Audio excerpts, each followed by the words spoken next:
নমস্কার বন্ধুরা, তোমাদের সকলকে স্বাগত আমার আরেকটা ছাদ বাগানের ভিডিওয়। দেখো আমার সূর্যমুখী গাছটার চারা যেটা কদিন আগে এনেছিলাম সেটাই অলরেডি ফুল ফুটছে। আর এই দেখো রেন লিলিগুলো বৃষ্টির জল পেয়ে আবার ফুটে উঠেছে, আর কতগুলো কুড়িও দেখা যাচ্ছে, তার মানে আরও কয়েকদিন ফুল দেবে। রেন লিলি মানেই তো তোমরা জানো বৃষ্টি হলেই এর দেখা মেলে। আর এই দেখো গোলাপি জবা গাছটাতেও কয়েকটা ফুল ফুটেছে, তবে খুব বেশি ফুল ফুটেছে এটা বলবো না। যারা আমার পুরনো ভিডিওগুলো দেখেছো আমার এই গোলাপি জবা গাছটা কীভাবে আমাকে ফুল দেয়, যদিও সকালে আজকে কতগুলো ফুল তোলা হয়েছে অনেক গাছেরই, তখন ভিডিও করার সময় পাইনি, আজকে একটু বেলায় ভিডিও করছি। আর এই দেখো আমার এই গেরুয়া জবাটাও কি সুন্দর ফুটেছে, যে এই ফুল একটা ফুটলেই গাছে সার্থক, এত বড় আর এত সুন্দর দেখতে।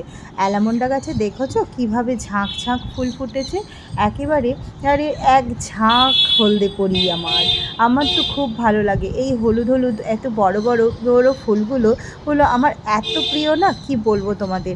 এই গাছটা যখন ছেলেকে এক জায়গায় পড়াতে নিয়ে যেতাম দেখতাম তাদের বাড়িতে এত ফুটতো, ও দেখে না আমার খুব লোভ হতো। তারপরে যখন পেয়েছি তখনই কিনে নিয়েছি আমি এটাকে আমার বাড়ির বাগানে রাখবো বলে। আর এই দেখো আমার বেলি ফুল গাছটাতেও কী সুন্দর বেলি ফুল ফুটেছে। এক বন্ধু আমার কাছে জানতে চেয়েছিল আমার এই অ্যালামন্ডা গাছটার কত বয়স। এই অ্যালামন্ডা গাছটা বছর দেড়েকের, বেশি দিনকার নয় নয় নয় কেন কি আমার ওপরের ছাদে যেই অ্যালামন্ডা গাছটা আছে ওটা অনেক দিনকার, আর যদিও সবসময় ওপরের ছাদে ওঠা হয় না, ভিডিওটা তোলাও হয় না।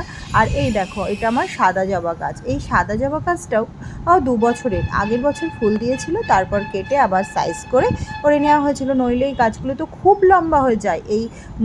এই সাদা জবা গাছটা, গোলাপি জবা গাছটা যেগুলো এক পাপড়ির ফুল, এইগুলো কিন্তু খুব টিকটিকে লম্বা হয়ে যায়, তাই জন্য কেটে আবার সাইজ করা হয়েছিল।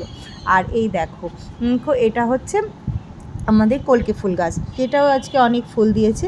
কলকে ফুলটা সত্যি অনেক ফোটে গো বন্ধুরা, সারা মানে বছরের বেশিরভাগ সময়টা আমাদের এই কলকে ফুল গাছটা আমাদেরকে ফুল দেয়, আর বেশ কিছু করে ফুল হয়। আসলে আমাদের তো আর মাটিতে গাছ না, ছাদ বাগানের গাছে বেশি ফুল এই দেখো। আর বলতে বলতে শিউলি ফুলগুলো দেখেছো এখনও শিউলি ফুল হচ্ছে। আর এই দেখো এটা আমার যে দোপাটি ফুল গাছ এই টবেই চালিয়েছিলাম, আর এখানেই ফুল হয়েছে, কি সুন্দর হয়েছে না। এই দেখো এটা হচ্ছে আমার জবা ফুলের গাছ। জানো বন্ধুরা, আমি যখন কোনো গাছ নিয়ে আসি না, নার্সারি থেকে এনে গাছ আনলে তো গাছ হয়ই, কিন্তু আমি না চেষ্টা করি ওই গাছটা একটা নিজে তৈরি করার।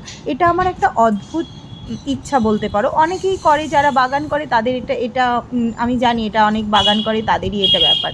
যেমন এই লাল করবী গাছটা, এটা কিন্তু আমি বাগান থেকে মানে নার্সারি থেকে কেনা গাছ নয়, এটা আমার মায়ের বাড়ির পাশে একটা বাড়ির গাছের ডাল ভেঙে আনা, এবং দেখো কি সুন্দর ফুল হয়ে গেছে। আর এই দেখো আমার নাকচাপা গাছটাও আজকে কত ফুল দিয়েছে, ও কিন্তু আমাকে এখন রোজ ফুল দেয় এইভাবে।